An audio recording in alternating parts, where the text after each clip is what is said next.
Hi everyone. आज ओ triple S office रु ओ triple S तरफ एक नोटिफिकेशन आसी जहा कि आरआई अमीन 2023 रो प्रैक्टिकल टेस्ट रो रिजल्ट आसी आ जो माने भी ए रिजल्ट रे क्वालिफाई है चंदी सक्सेस है चंदी समस्त को मो तरफ रो कांग्रेचुलेशन।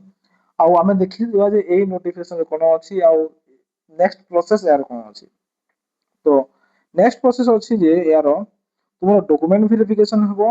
डॉक्यूमेंट वेरिफिकेशन हबो कोठी कलेक्टर ऑफिस रे तुम डॉक्यूमेंट वेरिफिकेशन हबो केबे हबो जहा कि 21 जुलाई ऑनवर्ड्स हबो। किंतु एठी गोटे जिल्ला रे ही डॉक्यूमेंट वेरिफिकेशन हबो नाही काहे कि से से जिल्ला हैला पूरी जिल्ला रे डॉक्यूमेंट वेरिफिकेशन हबो नाही काहे कि सेठी रथ यात्रा चालुथबो।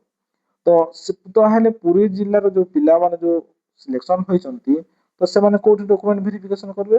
तो से माने डॉक्यूमेंट वेरिफिकेशन करबे ओ ट्रिपल एससी ऑफिस बीबीएसआर ओ ट्रिपल एससी ऑफिस रे ही से माने डॉक्यूमेंट वेरिफिकेशन करबे। आ सेटा भी से पुरी डिस्ट्रिक्ट रो पिला माने भी 21 तारिख रो ही डॉक्यूमेंट वेरिफिकेशन करबे। नेक्स्ट हला हमरो तो हमरो इंटीमेशन लेटर के बेठारो डाउनलोड हेबो। तो इंटीमेशन लेटर हला हमरो 14 जुलाई रु ही इंटीमेशन लेटर हम डाउनलोड हेबो जहा कि हमें ओ ट्रिपल एससी वेबसाइट को जाई कि हमें लॉगिन करी कि हमें डाउनलोड करि पारेबा।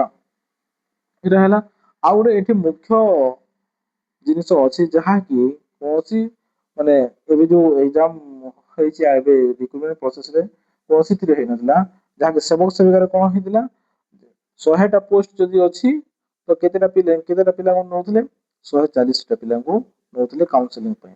तो ए भीतर जे काउंसलिंग रे जीव नाही तो से माने कटि जाउथले किंतु एठी कोन हबो ए क्षेत्र रे 100 टा पोस्ट जदी अछि तो फाइनल लिस्ट रे 100 टा ही पिला को आसीबो 100 टा पिला ही चूज हेबे।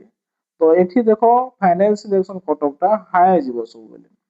तो जो मानकर कम मार्क अछि टिए तो सन कम संभावना अछि जो मन भल ठीक ठाक मार्क अछि से माने पाइबार 100% संभावना अछि। तो एटा हला मुख्य जिनिस एथिरे। तो बेस एतिकी तो तुम माने रेडी हो जाओ तुम डॉक्यूमेंट वेरिफिकेशन पाए तो डॉक्यूमेंट सब रेडी कर दियो आउ तुम कॉलेज कलेक्टर ऑफिस रे ही आपण मानकर डॉक्यूमेंट वेरिफिकेशन हो। आपण मानकर आउ थरे धन्यवाद जणाउछि आउ कांग्रेचुलेशन।